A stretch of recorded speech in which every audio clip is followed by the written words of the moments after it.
IPL 2024 చివరి అంకానికి చేరుకుంది. ఇప్పటికే క్వాలిఫైయర్ 1 అయిపోయింది. క్వాలిఫైయర్ 2 ఈరోజు నడుస్తుంది.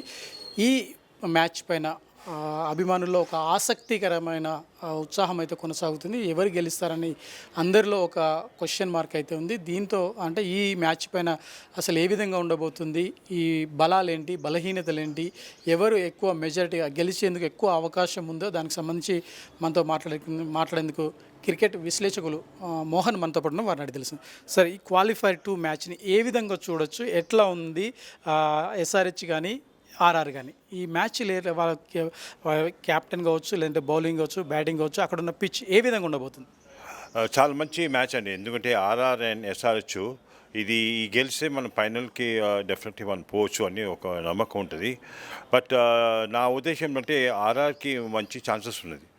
ఎందుకంటే శాంసన్ మంచి ఫామ్లో వచ్చిండు, డెఫినెట్లీ ఎట్మేర్ ఉన్నాడు, యశ్వంతర్ జైస్వాల్ ఉన్నాడు, ఒక మంచి బ్యాట్స్మెన్, జురేజ్ అనే మంచి ప్లేయర్ అండి, పోవల్ అండ్ పరాగ్ అనే ఒక మంచి ప్లేయర్ అండ్ అశ్విన్ లాంటి బౌలర్స్ ఉన్నారు.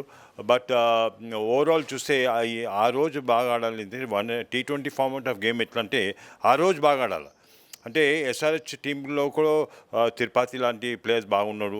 And even Phillips, Pat Cummins ఒక ఫారిన్ ప్లేయరు, ఆయన క్యాప్టెన్సీ చేస్తున్నాడు, ఆయన పెర్ఫార్మెన్స్ బాగుంటుంది.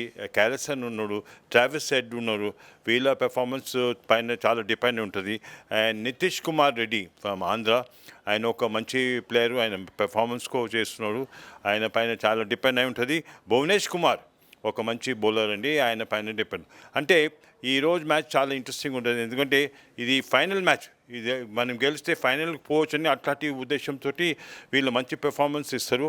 అండ్ హోప్ఫుల్లీ అంటే ఆర్ఆర్ టీంలో ఏమంటే శాంసన్ ఫామ్లో వచ్చిండు, శాంసన్ కూడా బ్యాటింగ్ పెర్ఫార్మెన్స్ చేసిండు. And definitely Samson captaincy better captain కనిపిస్తుంది. బట్ ఆర్ఆర్కి ఛాన్స్ ఉన్నది కానీ, బట్ ఎస్ఆర్హెచ్ అప్సెట్ చేయొచ్చు. అప్సెట్ ఈరోజు వన్ డేలో డెఫినెట్లీ అప్సెట్ చేయొచ్చు. And Dube is also there for RR team. And hopefully ఈరోజు చెన్నైలో అవుతుంది సీ సైడ్. ఫస్ట్ మనం బ్యాటింగ్ చేసుకుంటే బాగుంటుంది. ఎందుకంటే సీ బ్రీజ్ వచ్చి ఈవినింగ్ వస్తుంది. ఈవినింగ్ వస్తే వాళ్ళ బౌలర్స్కి చాలా అడ్వాంటేజ్ ఉంటుంది. వాళ్ళు చూడాలి క్యాప్టెన్సీలో వాళ్ళు ఏం డిసైడ్ చేస్తారని. టాస్ మెయిన్ కీలకంగా ఉందా? పిచ్ ఎట్లా ఉండబోతుంది? బ్యాటింగ్ ఫస్ట్ బ్యాటింగ్ చేసిన వారు రన్ రేట్ ఎట్లా ఉండబోతుంది? రన్స్ ఎట్లా ఉండబోతుంది? అంటే ఫస్ట్ బ్యాటింగ్ చేసిన వాళ్ళు 200+ రన్స్ చేయాలని. 200+ రన్స్ చేస్తే డెఫినెట్లీ డిఫెండ్ చేయొచ్చు. బ్యాటింగ్, బౌలింగ్, ఫీల్డింగ్ బాగుండాలి. ఇది వన్ డే ఫార్మాట్ ఆఫ్ గేమ్లో అంటే T20 ఫార్మాట్ ఆఫ్ గేమ్లో బ్యాటింగ్ చేసినాక మళ్ళీ ఫీల్డింగ్, బౌలింగ్ కూడా బాగుండాలి. ఆ బౌలర్స్కి మంచి ఫీల్డింగ్ సపోర్ట్ ఉంటే డెఫినెట్లీ వాళ్ళు ఒక ఛాన్స్ ఉంటుంది ఆ టీంకి. అండ్ ఆల్రౌండ్ పెర్ఫార్మెన్స్ ఉండాలి. ఆల్రౌండ్ పెర్ఫార్మెన్స్ ఉంటే డెఫినెట్లీ ఆర్ఆర్కి చాలా ఛాన్సెస్ ఉన్నది టు బీట్ ఎస్ఆర్హెచ్. అంటే మ్యాక్సిమం బౌలింగ్ కూడా చాలా ఎఫెక్టివ్గా వర్క్ చేసే అవకాశం ఉంది. ఎస్ఆర్హెచ్లో బౌలర్స్ అంత బాగా రాణిస్తున్నారా? అంటే వాళ్ళు అంత పెర్ఫార్మెన్స్ చేయటం లేదండి, especially SRH team. Only Bhuvanesh Kumar ఉన్నాడు అండ్ డెఫినెట్లీ నటరాజన్ ఉన్నాడు. వాళ్ళిద్దరే చాలా మంచి బౌలింగ్. అండ్ మయక్ మార్కండే ఉన్నాడు. వాళ్ళ పెర్ఫార్మెన్స్ బాగున్నది. కానీ ఈరోజు అంటే డెఫినెట్లీ భువనేష్ కుమార్ చాలా ఎక్స్పీరియన్స్ ప్లేయరు, ఆయన మంచి పెర్ఫార్మెన్స్ చేయవచ్చు, ఉద్గట్టుకున్నాడు. అండ్ అంటే ఈరోజు అంటే every match is a new match అండి. మొన్న మ్యాచ్ బాగా, ఈ మ్యాచ్ ఎంత బాగా పెర్ఫామ్ చేస్తూ డిపెండ్ అయి ఉంటుందండి. రాజస్థాన్ రాయల్స్ గత మ్యాచ్ చూసినట్టయితే సమిష్టిగా రాణించారు. బౌలింగ్ కావచ్చు, బ్యాటింగ్ కావచ్చు, ఫీల్డింగ్ కావచ్చు, అన్నింటిలో రాణించారు. ఆ ఎఫెక్ట్ ఇక్కడ కనిపిస్తుందా? అంటే రాజస్థాన్ రాయల్స్ శాంసన్ క్యాప్టెన్సీలో డెఫినెట్లీ సేమ్ పెర్ఫార్మెన్స్ పోవాలి. అంటే మనం వచ్చినాం, మనం డెఫినెట్లీ మనం ఈ మ్యాచ్లో గెలవచ్చు. అండ్ ఎస్ఆర్హెచ్ వచ్చి మంచి పెర్ఫార్మెన్స్ చేయాలి కేకేఆర్ తోటి. సో అది ఒక అడ్వాంటేజ్ ఉన్నది. అండ్ డెఫినెట్లీ ఆర్ఆర్కి ఛాన్సెస్ బ్రైట్ ఉన్నది to qualify for the finals. Okay, ఎస్ఆర్హెచ్లో హెడ్, తర్వాత అశ్విన్, తర్వాత ఈ రెడ్డి, ఇవి ముగ్గురు కీలకంగా రన్స్ చేస్తే ఖచ్చితంగా గెలిచేందుకు అవకాశం ఉంటుంది. డెఫినెట్లీ మీరు చెప్పినలాగా Travis Head is fantastic batsmen and Klaasen ఒక మంచి బ్యాట్స్మెన్. ఈవెన్ వాళ్ళ foreign players, even Nitish Kumar Reddy ఆయన పెర్ఫార్మెన్స్ చేస్తే వాళ్ళు డెఫినెట్లీ ఒక మంచి స్కోర్ తోటి వాళ్ళు అప్సెట్ చేయొచ్చు. నేనేమంటున్నా అంటే ఈరోజు మనం డిస్కషన్లో ఫేవరెట్ వచ్చి ఆర్ఆర్ టీం ఫేవరెట్ అవుతుంది కానీ బట్ ఎస్ఆర్హెచ్గా ఆల్సో ఆ రోజు బాగా పెర్ఫామ్ చేస్తే డెఫినెట్లీ వాళ్ళు అప్సెట్గా వచ్చేయచ్చు. అంటే మ్యాక్సిమం స్కోర్ ఎంత అయితే డిఫెండ్ చేయడానికి అవకాశం ఉంటుంది? ఒకవేళ తక్కువ స్కోర్ అయిందనుకో ఎట్లా అసలు ఎఫెక్ట్ ఉంటుందా? అంటే 200+ రన్స్ చేస్తే మనం డిఫెండ్ చేయొచ్చని, బట్ 200 రన్స్ తక్కువ చేస్తే ఏమవుతుంది, బౌలింగ్ బాగా చేయాలా, ఫీల్డింగ్ బాగా చేయాలా, క్యాచెస్ కూడా యాక్సెప్ట్ చేయాలా, అండ్ క్యాచెస్ తోటి మనం మ్యాచెస్కు విన్ చేయవచ్చు. అట్లాంటి మంచి పెర్ఫార్మెన్స్ చేయాలా. అంటే 200+ తక్కువ చేసినాక మనం డిఫెండ్ చేయాలంటే మీ బౌలర్స్ పైన ఉంటుంది, ఫీల్డర్స్ పైన ఉంటుంది. రైట్. పిచ్ విషయంకి వస్తే ఎవరికి ఎక్కువ సహకరించారు? ముందు బ్యాటింగ్ చేసిన వాళ్ళకా, లేదంటే వెనకాల సెకండ్ బ్యాటింగ్ కోసం? ముందు బ్యాటింగ్ చేసిన వాళ్ళకి వాళ్ళకి చాలా ఛాన్సెస్ బ్రైట్ ఉంటుందండి. అండ్ కొంచెం సీ బ్రీజ్ ఈవినింగ్లో సెటిల్ అవుతుంది. అది ఈవినింగ్ సెటిల్ అవుతాయి, బౌలర్స్కి సెకండ్ ఫీల్డింగ్ చేస్తున్న వాళ్ళకి అడ్వాంటేజ్ ఉంటుంది.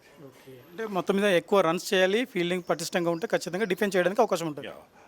రన్స్ బాగా చేస్తున్నాక డెఫినెట్లీ సెకండ్ ఫీల్డింగ్ చేస్తే డిఫెండ్ చేయొచ్చు. ఒక మంచి బౌలింగ్ ఎఫెక్ట్ తోటి వాళ్ళ ఫీల్డింగ్ సపోర్ట్ ఉంటే డెఫినెట్లీ ఆ టీంకి ఛాన్సెస్ బ్రైట్ ఉంటుంది. ఓకే. ఎస్ఆర్హెచ్ వర్సెస్ ఆర్ఆర్ ఎన్ని మ్యాచ్లు ఆడిరు? ఎన్ని మ్యాచ్ల్లో ఎవరు ఎక్కువ విజయం సాధించారు? అవి ఏమైనా వివరాలు చెప్పగలుగుతారా? అంటే కంటిన్యూస్గా వాళ్ళు గెలుస్తూనే వస్తుండ్రు. ఆర్ఆర్ యాక్చువల్లీ సెకండ్ పొజిషన్ రావాలా, బట్ ఎస్ఆర్హెచ్ పాయింట్స్ సిస్టంలో వాళ్ళు 17 పాయింట్స్లో వాళ్ళు ఎక్కువ వచ్చిండు. ఎన్ని మ్యాచెస్ గెలిచారంటే వాళ్ళు కంటిన్యూస్గా వాళ్ళు గెలిచారు. బట్ నా ఉద్దేశం అంటే అన్ని మ్యాచెస్ ఇది నాకౌట్ స్టేజ్ అండి. నాకౌట్ స్టేజ్లో బాగా పెర్ఫార్మెన్స్ చేయాలా, బాగా అన్ని అంటే బ్యాటింగ్, బౌలింగ్, ఫీల్డింగ్లో చేస్తే డెఫినెట్లీ ఛాన్సెస్ ఉన్నాయి. ఓకే. ఎస్ఆర్హెచ్కు బౌలింగ్ కొంత కొరవడిందని చెప్పొచ్చా? Definitely, but only Bhuvanesh Kumar ఉన్నాడు, ఒక మంచి బౌలర్. ఆయన మంచి effective bowler, man of the మ్యాచ్కు తీసుకున్నాడు. ఆయన బౌలింగ్ పెర్ఫార్మెన్స్కు పైన చాలా డిపెండ్ ఉంటుంది.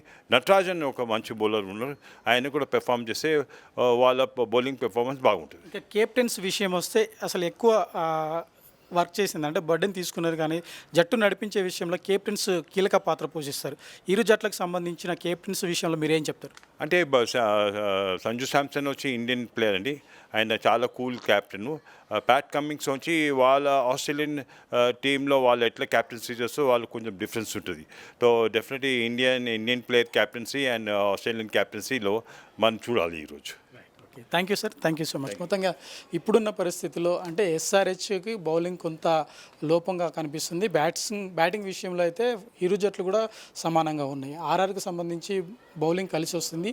ఫస్ట్ బ్యాటింగ్ అంటే టాస్ గెలిచి ఫస్ట్ బ్యాటింగ్ చేసుకున్న జట్టు ఏదైతే ఉందో 200+ రన్స్ కనుక తీసుకుంటే, రన్ స్కోర్ చేయగలిగితే ఖచ్చితంగా విజయం ఆ జట్టుకు ఉంటుంది. ఒకవేళ ఇంకా సెకండ్ బ్యాటింగ్ చేస్తే చాలా టఫ్ ఉంటుంది. బౌలింగ్కు సెకండ్ టైం తీసుకునే బౌలర్స్ ఏదైతే ఉన్నారో వాళ్ళు బౌలింగ్ కొంత అనుకూలంగా ఉండేందుకు అవకాశం ఉంది. ఫస్ట్ బ్యాటింగ్ వచ్చేసి బ్యాటింగ్కి పిచ్, సెకండ్ బ్యాటింగ్లో సెకండ్ టైం బౌలర్కి అనుకూలంగా ఉండే అవకాశం ఉంది. కాబట్టి ఖచ్చితంగా ఇది ఇరు జట్లకు కూడా ఒక కీలకమైన ఫైనల్ మ్యాచ్గా చెప్పుకోవచ్చు. కెమెరామెన్ సురేష్తో Mahender, public court news, Hyderabad.